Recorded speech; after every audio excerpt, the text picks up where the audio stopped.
Siempre es un privilegio delante de Dios compartir la palabra de Dios en esta hermosa iglesia. Que Dios les bendiga siempre. El pastor y la pastora me pidieron que predicara sobre Levíticos. Y parece que estoy muy joven, tuve que tomar impulso para subir esa lomita ahí, ¿no? Porque el problema de nosotros, la gente joven, es que podemos caminar bien, pero cuando nos agachamos nos cuesta trabajo levantarnos, ¿no? Pero bueno, así es la vida. Y ellos nos pidieron que habláramos sobre los ancianos y el temor de Dios, un tema desafiante. Pero no quiero solamente dirigirme a los viejitos y viejitas de esta congregación, sino a toda la congregación.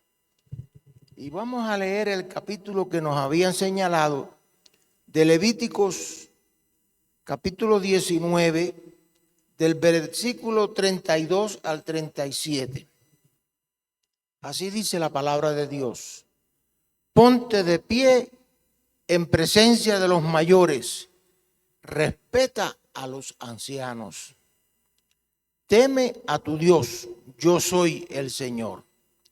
Cuando algún extranjero se establezca en el país de ustedes, no lo traten mal. Al contrario, trátenlo como si fuera uno de ustedes. Ámenlo como a ustedes mismos, porque también ustedes fueron extranjeros en Egipto. Yo soy el Señor y Dios de Israel. No cometan injusticia, falseando las medidas de longitud, de peso y de capacidad. Usen balanzas, pesas y medidas justas. Yo soy el Señor tu Dios, que los saqué de Egipto. Obedezcan todos mis pensamientos, todos mis estatutos. Pongan por obra todos mis preceptos. Yo soy el Señor. Palabra de Dios, que Él bendiga en nuestros corazones. Ha sido un privilegio, entre otros, haber coincidido este culto con el hermano Sepúlveda. Para aquellos que no sepan mucho, la familia Sepúlveda es una familia de estirpe evangélica muy fuerte en Chile. Y ahí tenemos a Narciso, a Juan, etcétera, etcétera. No sé qué parentesco tenga el hermano Sepúlveda, pero es una familia de estirpe fuerte. Y siempre los tengo presentes en mis oraciones. Y para mí ha sido un privilegio el conocer a esa familia del Señor. Y yo quiero hablar hoy sobre este tema de los ancianos, que en términos más románticos nos llaman la tercera edad. No sé si hay más edades después de las de nosotros, pero bueno, nos llaman la tercera edad. Pero somos viejitos y viejitas, ¿no? Hay problemas comunes para todos nosotros de la tercera edad, que son problemas físicos, de salud, problemas cognitivos, problemas emocionales y problemas sociales. Creo que todos padecemos de esos problemas, de uno o de otro o de varios. Físicos y salud son, por ejemplo, el desgaste articular, la artrosis, la flexibilidad, que nos cuesta mucho trabajo. Está también el envejecimiento. Nos estamos poniendo más jóvenes cada día y eso pues influye en nosotros.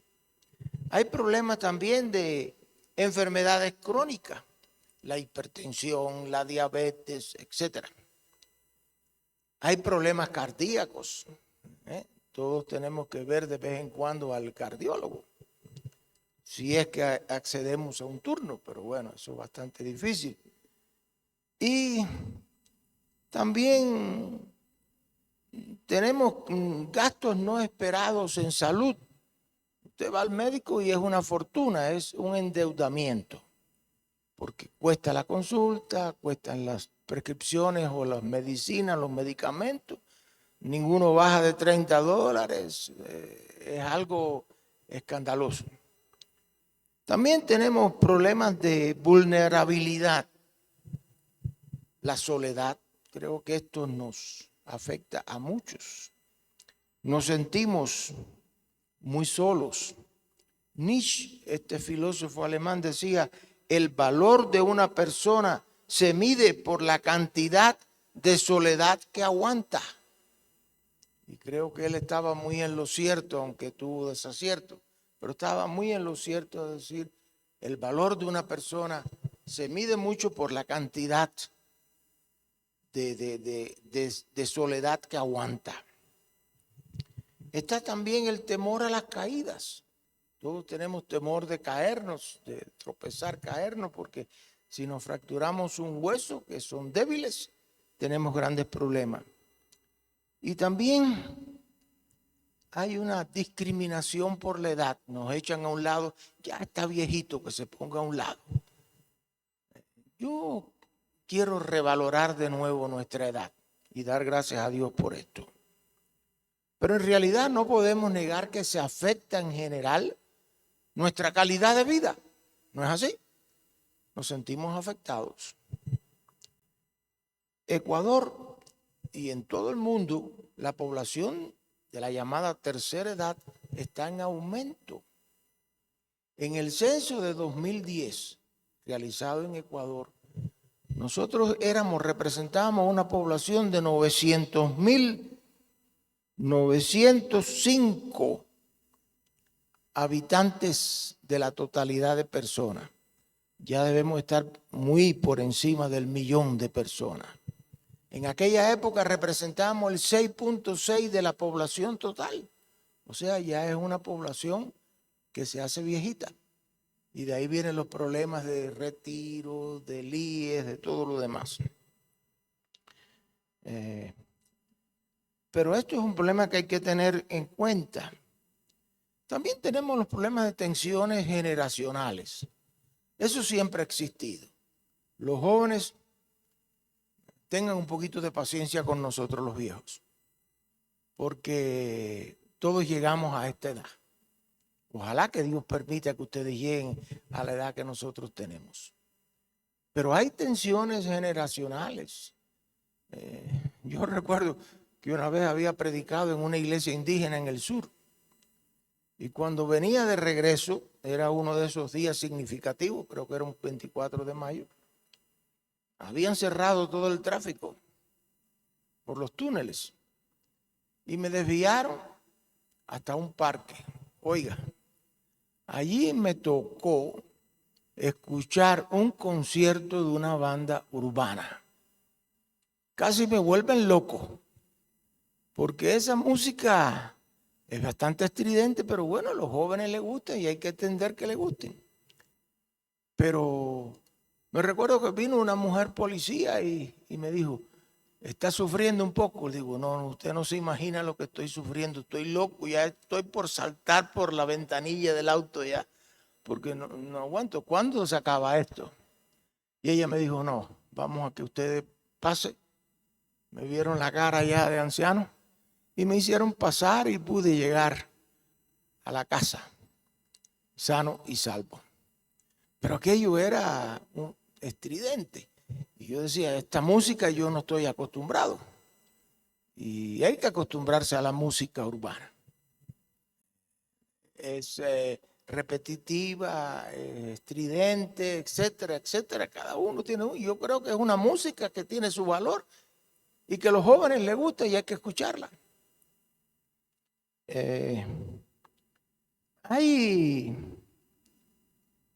Los adultos mayores, a pesar de todo esto, son pilares fundamentales en la sociedad. Por eso el autor de Levítico dice: respeten a los ancianos, pónganse en pie en presencia de los mayores.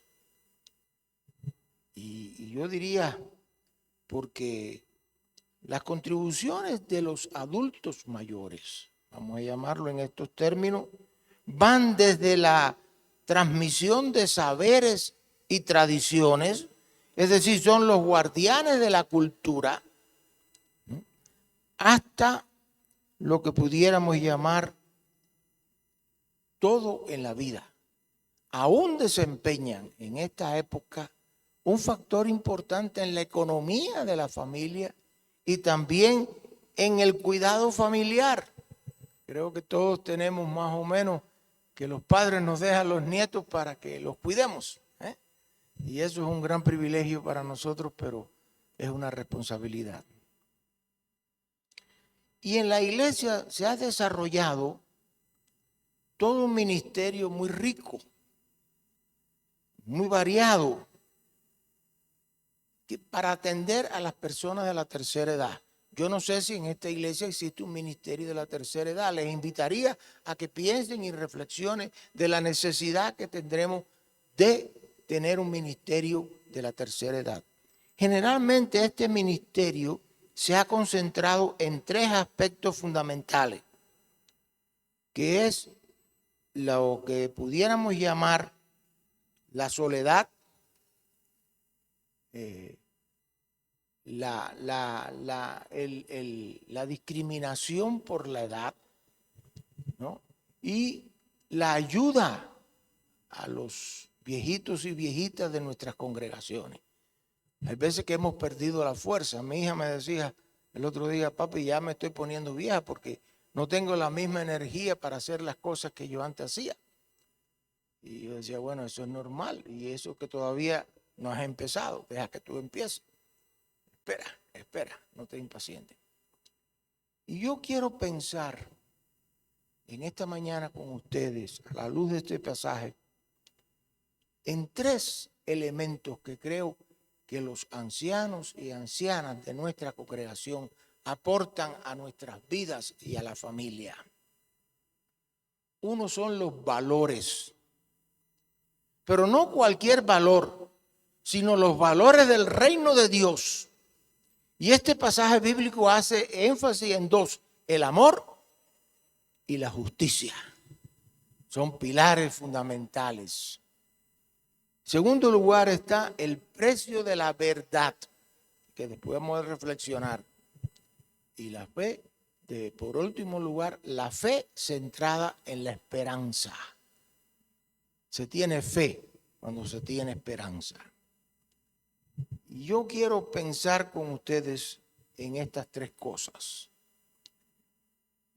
Hoy realmente no hay respeto por las personas ancianas, ¿no? Hay veces que tenemos ciertos complejos de decir, bueno, ya sobramos, estamos de más, que el Señor me lleve, porque ¿qué hago en este mundo? Yo hay dos ejemplos que a mí me gustaría compartir con ustedes, porque me gusta poner cosas de ejemplo. Uno fue en Camerún y otro fue cuando vivíamos en Ginebra. Cuando estábamos en Camerún, visitando a las iglesias, compartiendo, etcétera, yo tenía, porque ya él falleció, un gran amigo que se llamaba Aaron Tolen. Y Aaron coincidió conmigo en la visita a Camerún. Y él me vino a ver una tarde a donde yo estaba y me dijo, oye, Israel, hoy va a ser un acto muy especial para nuestra familia, que es la petición de la mano del joven que se va a comprometer y va a pedir la mano de su novia. Y aquello me llamó la atención. Me dijo, normalmente esto es de familia, nadie de afuera entra. Pero yo hablé y ellos están muy gustosos en que tú los acompañes en este momento. Para mí fue un privilegio y fui con él. Y fui por tres cosas que descubrí. En primer lugar, que se pidiera las manos. Ya aquí se coge todo y no se pide nada, ¿no? Es decir, es un mundo distinto. Y me llamó la atención que esa tradición se observara allí en Camerún, en África. En segundo lugar, me llamó la atención de que aquello era un evento familiar. No era de que el joven iba a pedir la mano nervioso ahí, hablar con el padre, ponerle mala cara al padre y decirle, vengo a pedirle ahí mano de su hija, quiero casarme, etcétera. Y decir todas las buenas intenciones que tiene. No sé si las cumple después, pero bueno, me dice que la tiene. Y entonces me llamó la atención que aquello no era un problema entre el joven y la joven, sino era de familia y familia. Por eso un divorcio es bien difícil en esa parte del mundo. Porque cuando se compromete, no se compromete el joven y la joven, se compromete una familia y la otra familia. Y aquello era un regocijo tremendo. Toda la ceremonia estaba centrada en eso, en el compromiso familiar, de que ellos tenían la responsabilidad de velar por ese matrimonio, de cuidar a ese matrimonio y de responsabilizarse por ese matrimonio. Qué lindo, ¿eh?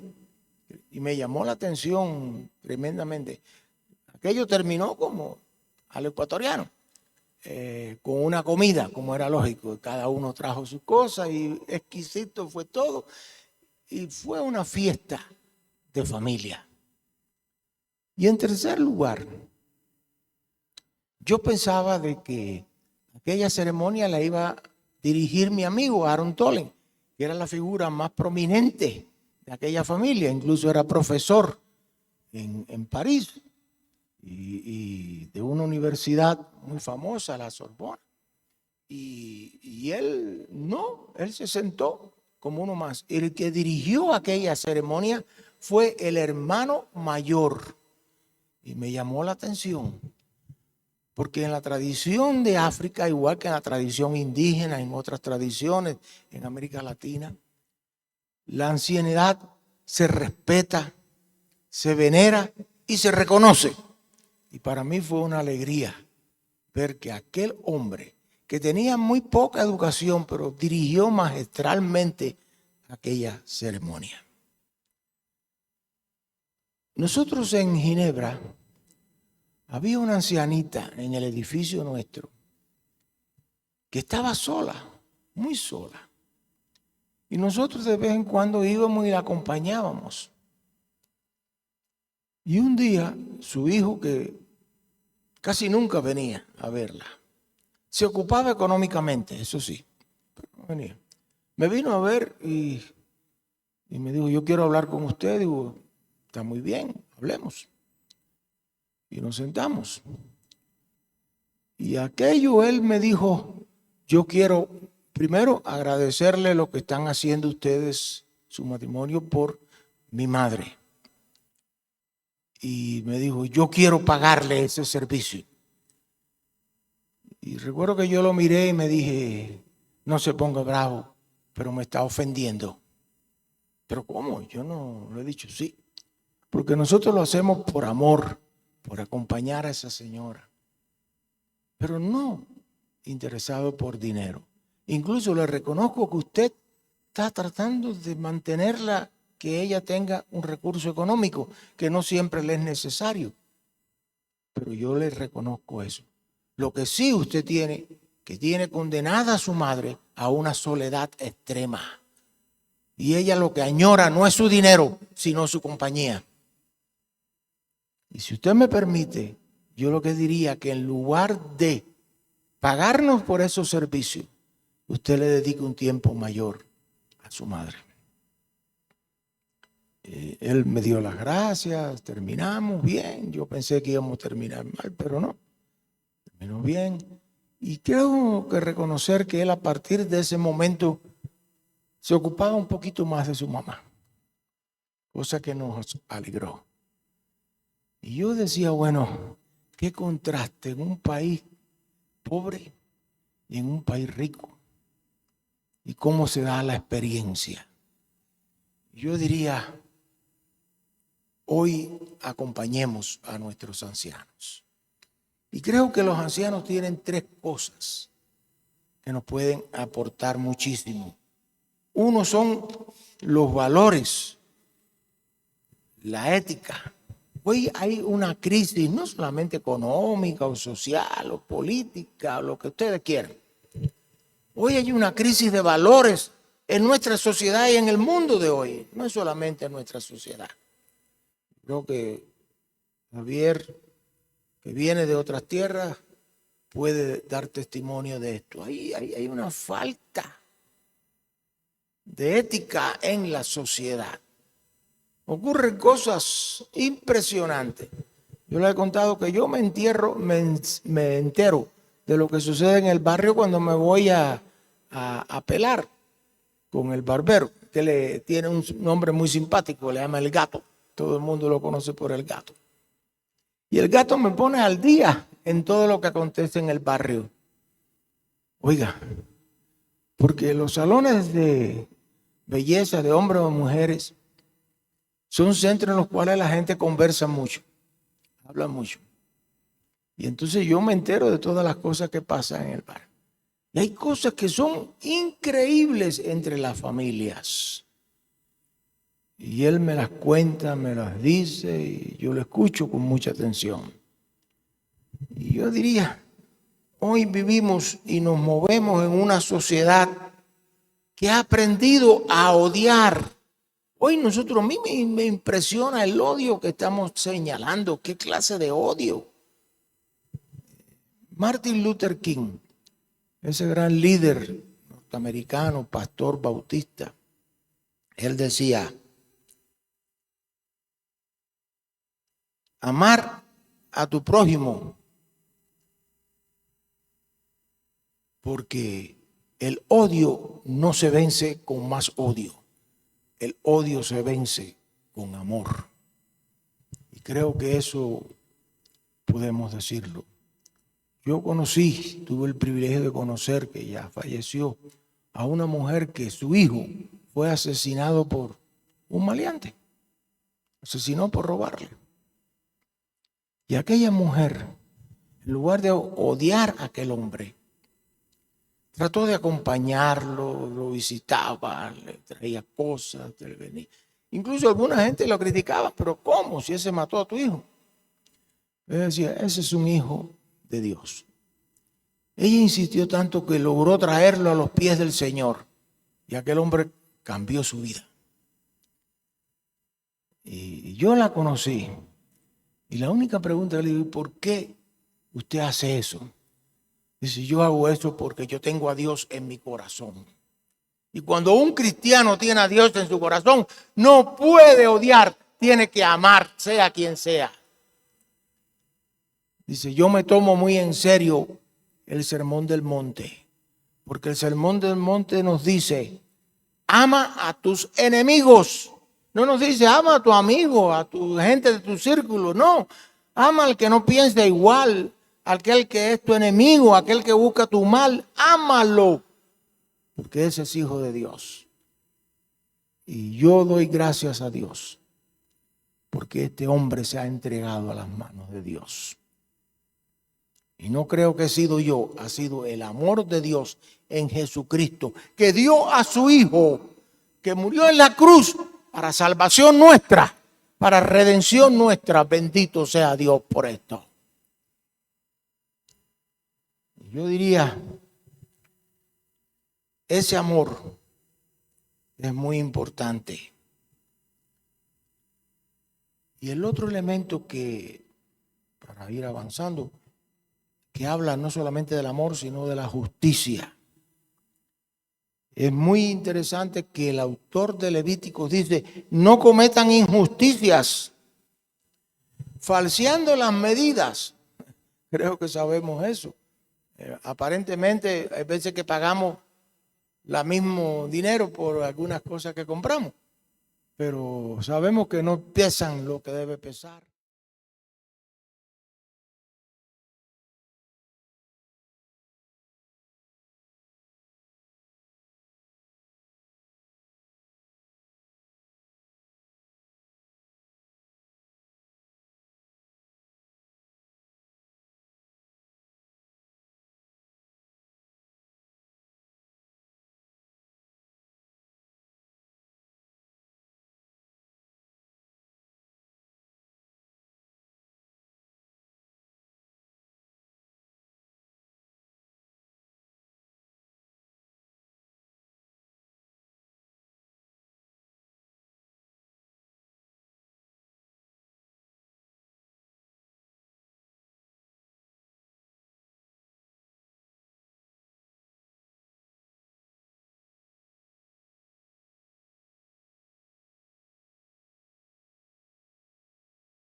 extranjero.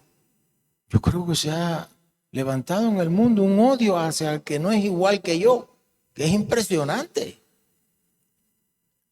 En Ecuador hemos aprendido a odiar. El ecuatoriano y la ecuatoriana no es así, no odia, siempre ha amado. Esto ha sido un país de brazos abiertos.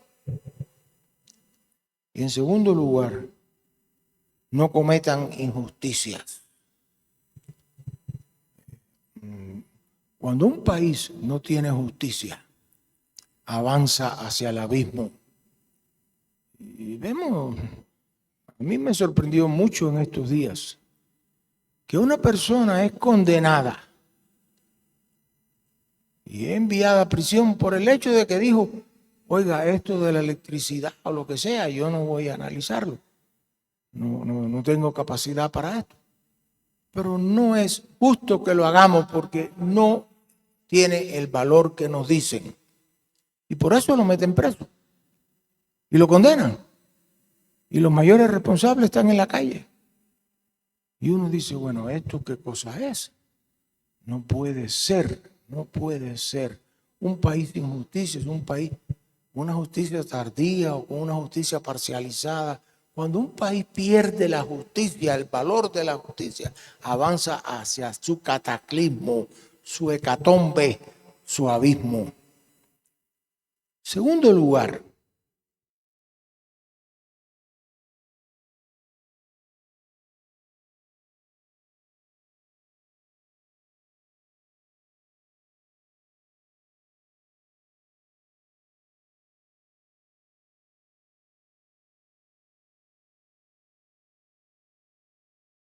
fortaleza el Dios en quien confío. Oiga, lo más importante para un cristiano es saber que puede confiar en Dios siempre. Hoy hay un precio por la verdad. Hay veces que mi esposa y se pone tan molesta, ¿no? Y tiene razón. Me pregunta, oye, esto que está pasando, ¿cómo es? Y yo le digo, yo no sé, porque unos dicen una cosa, otros dicen otra. Hoy con el exceso de información estamos más desinformados que nunca antes. Y entonces yo muchas cosas no sé cómo valorarlas para ser justo. Y creo que esto hay un precio por la verdad. Jesucristo dice, y Juan lo dice en su evangelio, la verdad nos hará libres. No libres porque queramos ser libres. Yo soy libre porque hago lo que me da la gana. No, la verdad. Yo recuerdo que en Chile, en un momento muy difícil de su historia, un grupo de líderes de las iglesias en las cuales estaba la familia Sepúlveda, fueron y hablaron con el presidente de aquel momento y llevaron una carta a nombre de las iglesias, haciendo un análisis crítico de todo lo que estaba pasando.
no creen nada.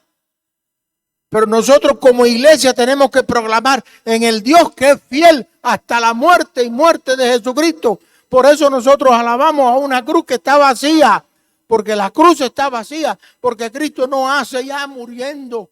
No, Cristo resucitó. El momento más importante para nosotros como cristianos es la resurrección y la vida. Cristo no es señal de muerte, Cristo es señal de vida. Y creo que eso lo tenemos que aprender. Ponte en pie, dice el salmista, dice el autor. Ponte en pie y respeta. Pueden sentarse. Y respeten, den alabanza a los ancianos. Porque los ancianos nos llaman a recordar los valores éticos que son el fundamento de una sociedad. Los ancianos nos llaman a perseverar en la verdad, aunque sea costosa.